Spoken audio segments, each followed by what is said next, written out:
Madhya Pradesh police constable 2025।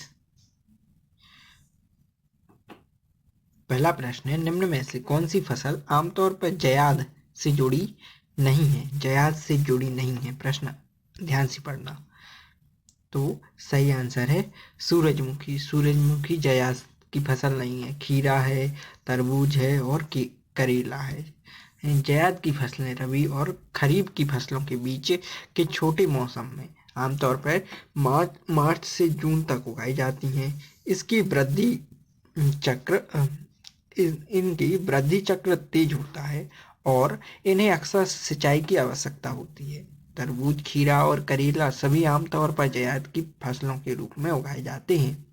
सूरजमुखी मुख्य रूप से रबी की फसल है, हालांकि इसे क्षेत्र और विशिष्ट किस्म के आधार पर अन्य मौसमों में भी उगाया जा सकता है, इसलिए इसे आमतौर पर जायद के मौसम से नहीं जोड़ा जा सकता।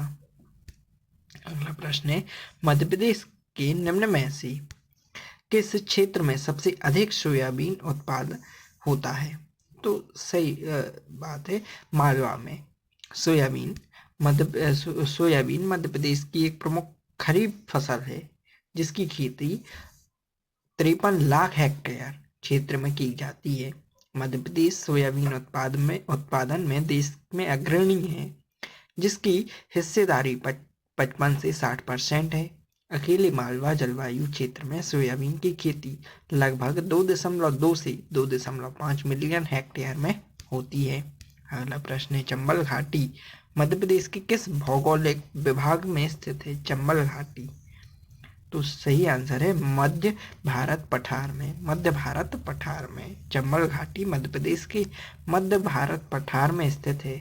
यह पठार दक्षिण में मालवा पठार, पश्चिम में राजस्थान की उच्च भूमि, बूंदी पहाड़ियां और करेली पर्वतमाला, उत्तर में यमुना के मैदान और पूरब में बुंदेलखंड के पठार से घिरा हुआ है। अगला प्रश्न है, वह सामान्य जैविक परिघटना क्या कहलाती है जिसके द्वारा एक जीव ऐसे जैव रसायन उत्पन्न करता है जो अन्य जीवों की वृद्धि, उत्तरजीविता, विकास और प्रजनन को प्रभावित करते हैं? तो सही आंसर है एलिलोपैथी। एलिलोपैथी एक सामान्य जैविक परिघटना है जिसमें एक जीव आमतौर पर पौधा है ऐसे जैव रासायनिक उत्पन्न करता है जो पास के अन्य जीवों, विशेषकर पौधों की वृद्धि, विकास, उत्तरजीविता या प्रजनन को प्रभावित करते हैं या रोकते हैं। अगला प्रश्न है, गुना जिला डैश नदी द्वारा विभाजित होता है? गुना जिला सिंध नदी द्वारा विभाजित होता है। सिंध नदी मध्य प्रदेश के गुना जिले में सिरोंज के पास से निकलती है एवं गुनी जिले को विभाजित करती है। गुना, शिवपुरी, दतिया और भिंड जिले से होकर बहती हुई उन क्षेत्रों की सिंचाई करती है। इनके किनारों पर कई धार्मिक और पर्यटन स्थल स्थित हैं।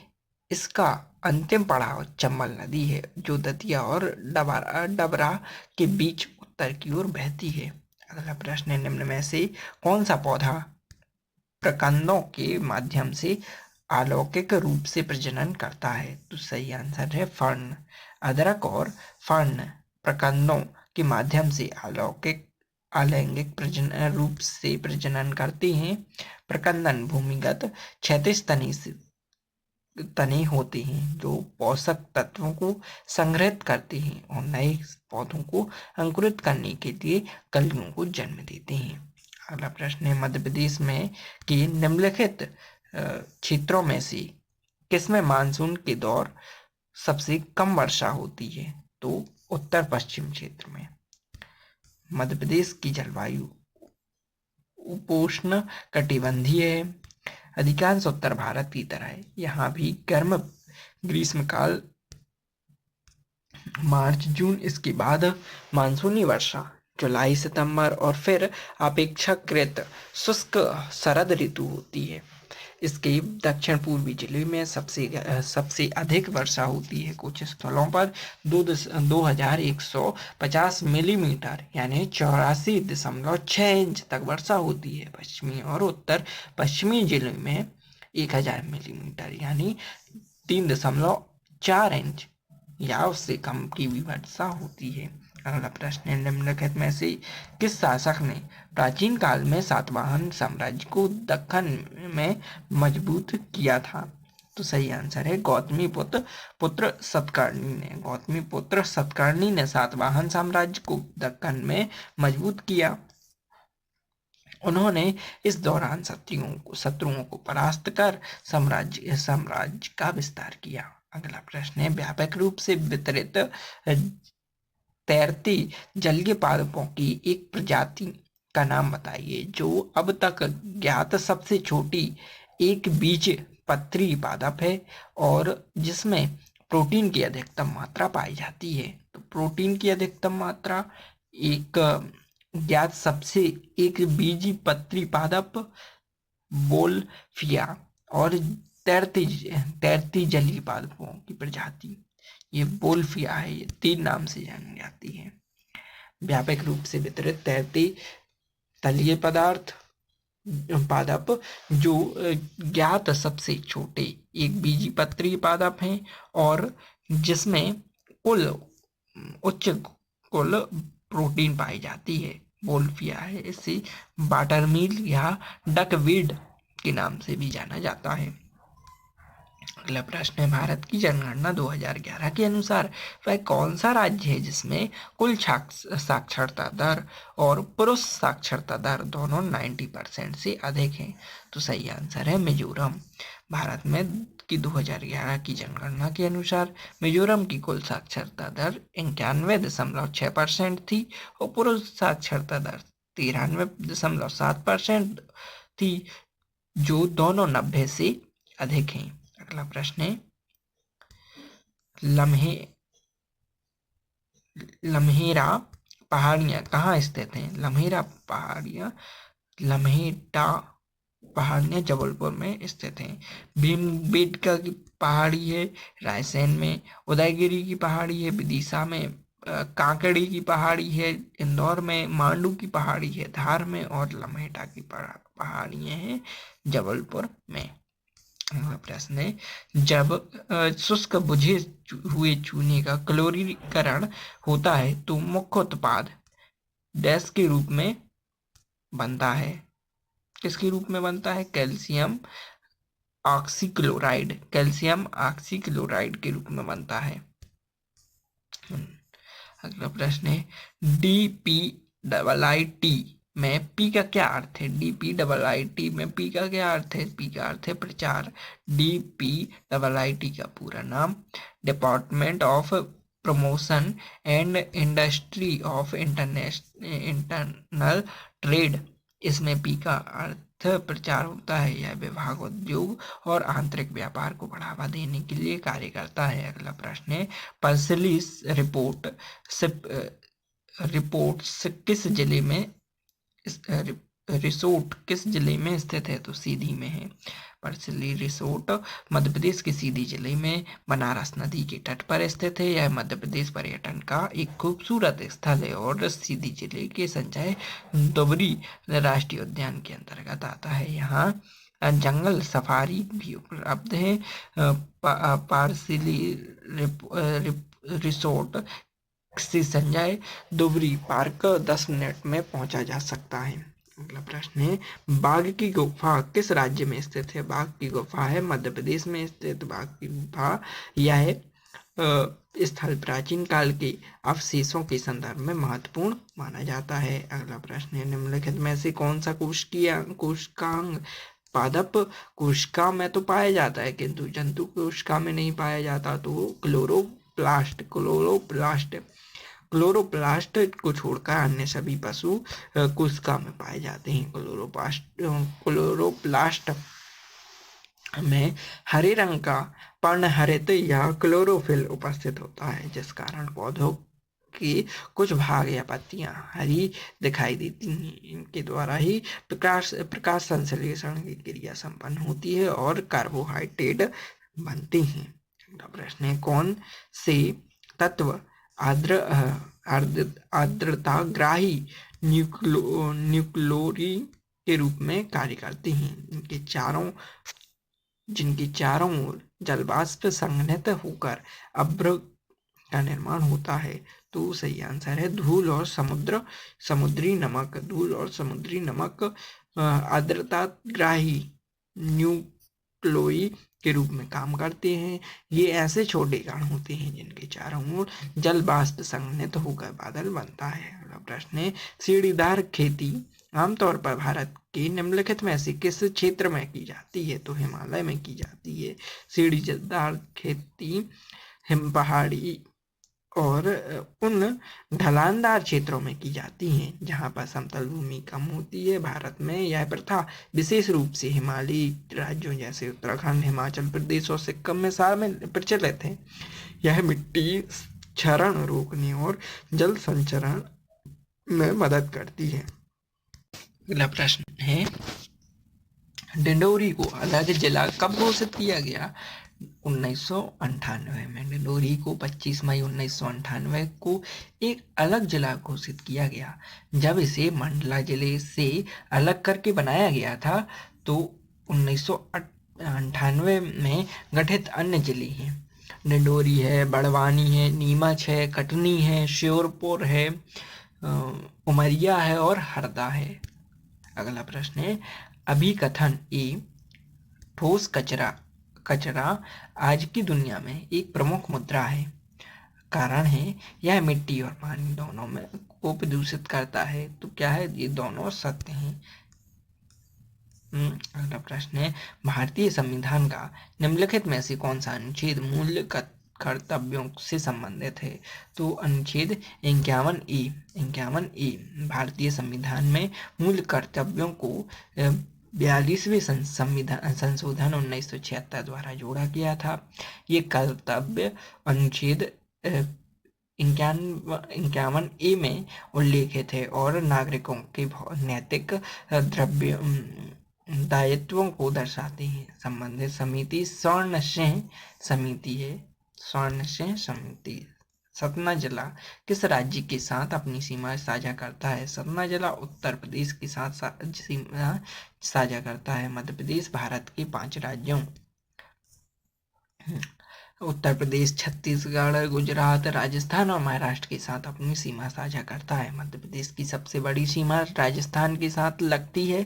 उत्तर प्रदेश की सीमा मध्य प्रदेश के 12 जिलों के साथ लगती है। ये जिले हैं सागर, सिंगरौली, अशोकनगर, दतिया, शिवपुरी, रीवा, टीकमगढ़, सतना, पन्ना, छतरपुर, भिंड और मुरैना। ये उत्तर प्रदेश के साथ सीमा साझा करती हैं। भारतीय संविधान में न्यायिक समीक्षा की शक्ति किस देश से ली गई है? तो संयुक्त राज्य अमेरिका। भारतीय संविधान में न्यायिक समीक्षा की शक्ति संयुक्त राज्य अमेरिका से ली गई है। यह शक्ति न्यायपालिका को विधायी कार्यों और कार्यकारी उपायों और सर्व संवैधानिक वैधता की जांच करने का अधिकार देती है ताकि यह सुनिश्चित हो सके कि वे संविधान के प्रावधानों के अनुरूप हों। अगला प्रश्न है, माधव द्वितीय द्विपक्षीय समरूपता, वन परिसंचरण और मेटामोइक विभाजन वाली जीव का सामना करता है। माधव को यह पता लगाने में सहायता करें कि वह जानवर कौन सा है। तो वह जानवर है एनेलिडा। द्विपक्षी भी है, समरूपता, बंद परिसंचरण तंत्र भी है, मेटामोइक विभाजन भी, खंडता वाले जीव होते हैं एनेलिडा जैसे कि कीड़ा। अगला प्रश्न है, शुरुआत में मगध जनपद की राजधानी निम्न में से कौन सी थी? तो राजगृह थी। मगध की शुरुआती राजधानी राजगृह थी। बाद में पाटलिपुत्र इसी राजधानी बनाया गया। विक्रमशिला और वैशाली अन्य प्रसिद्ध केंद्र थी, लेकिन मगध की पहली राजधानी राजगृह थी। अगला प्रश्न है, किस दमनकारी कानून के खिलाफ महात्मा गांधी ने 1919 में एक आंदोलन चलाया था, जिसने उन्हें सही मायने में राष्ट्रीय नेता बना दिया? तो रॉलेट एक्ट के बाद सही मायने में राष्ट्रीय राजनेता बनी। महात्मा गांधी 1919 में रॉलेट एक्ट के खिलाफ आंदोलन चलाया गया, जिसे रॉलेट सत्याग्रह कहा जाता है। इस आंदोलन ने महात्मा गांधी को पूरे भारत में एक राष्ट्रीय नेता के रूप में पहचान दे। अगला प्रश्न है, वर्ष 1925 में किस राज्य में पहली विद्युत रेलगाड़ी चली थी? तो महाराष्ट्र में। वर्ष 1925 में भारत की पहली विद्युत रेलगाड़ी तत्कालीन बॉम्बे में चलाई गई थी, विशेष रूप से बॉम्बे विटी, अब छत्रपति शिवाजी महाराज टर्मिनल्स और कुर्ला हार्बर के बीच थी। अगला प्रश्न है, निम्न में से कौन सा टेरिडोफाइटा का उदाहरण है? टेरिडोफाइटा का उदाहरण है सेल्विनिया एक जलजीवी टेरिडोफाइटा पत्तेदार पौधों का उदाहरण है। फ्यूनोरिया स्फेनम और पॉलीटाइकम बायोफाइटा वर्ग के अंतर्गत आती हैं। अगला प्रश्न है, निम्न में से कौन सी सबसे अधिक अभिक्रियाशील धातु है? तो मैग्नीशियम है। मैग्नीशियम सबसे अधिक अभिक्रियाशील धातु मानी जाती है। धातुओं की प्रतिक्रियाशीलता श्रृंखला में मैग्नीशियम, लेड, मरकरी और जिंक से ऊपर स्थित हैं। अगला प्रश्न है, लाई हरोबा भारत के निम्नलिखित में से किस शास्त्रीय नृत्य की शैली है? तो मणिपुरी। लाई हरोबा मणिपुर राज्य का पारंपरिक नृत्य है। इसमें मणिपुरी नृत्य की झलक देखने को मिलती है। यह नृत्य देवताओं को प्रसन्न करने के लिए किया जाता है और मणिपुरी नृत्य की उत्पत्ति से जुड़ा है। अगला प्रश्न है, उस परिघटना का नाम क्या है जिसके कारण प्रकाश प्रिज्म से गुजरने पर अपने घटक वर्णों में विभाजित हो जाता है? तो विक्षेपण बोलते हैं। जब सफेद प्रकाश प्रिज्म से गुजरता है तो वह विभिन्न रंगों में विभाजित हो जाता है। इस क्रिया को विक्षेपण कहा जाता है। विक्षेपण में प्रकाश के विभिन्न वर्ण अलग अलग कोणों पर मुड़ते हैं। यह कारण है कि हमें इसमें इंद्रधनुष जैसी रंग दिखाई देते हैं। अगला प्रश्न है, देश के सबसे पहले GSI भूविज्ञान संग्रहालय जियो साइंस म्यूजियम का उद्घाटन कहाँ किया गया? तो सही आंसर है ग्वालियर में। देश के पहले GSI भूविज्ञान संग्रहालय का उद्घाटन ग्वालियर मध्य प्रदेश में किया गया है। इसका उद्घाटन भारत के उपराष्ट्रपति श्री जगदीप धनखड़ ने 15 दिसंबर 2024 को किया था। यह संग्रहालय ग्वालियर की महाराजा बाणा पर स्थित ऐतिहासिक विक्टोरिया मार्केट बिल्डिंग में बनाया गया है। अगला प्रश्न है, निम्नलिखित में से किस पोषी स्तर में अधिकतम ऊर्जा होती है? तो पोषी स्तर पहली में। खाद्य श्रृंखला की पोषी स्तर उत्पादक में अधिकतम ऊर्जा होती है, क्योंकि ये सूर्य के प्रकाश को रासायनिक ऊर्जा में बदलते हैं और अधिकांश ऊर्जा अगले पोषी स्तर पर स्थानांतरित नहीं होती, बल्कि उसका बड़ा हिस्सा ऊर्जा हानि के रूप में उपयोग होता है। अगला प्रश्न है, निम्न में से एंजाइम को किस रूप में जाना जाता है? एंजाइम को जैविक उत्प्रेरक के रूप में जाना जाता है। एंजाइम जैविक कोशिकाओं द्वारा उत्पादित जैविक उत्प्रेरक होते हैं जो शरीर में जैविक रासायनिक प्रक्रियाओं को गति प्रदान करते हैं। अगला प्रश्न है, फ्लाइम एंजियोस्पर्म के बारे में दिए गए कथनों में से कौन सा सही है? तो सही है बताना है। तो पृथ्वी पर अधिकांश पौधे इससे संबंधित होते हैं और बीज पौधे के अंगों के अंदर विकसित होते हैं, ये सही है।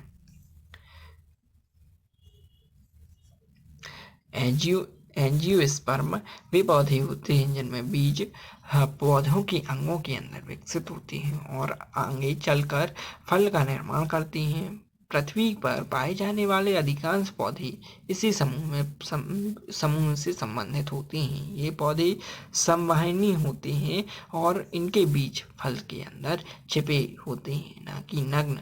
इस प्रकार दिए गए विकल्पों में केवल सी और डी ही सही है।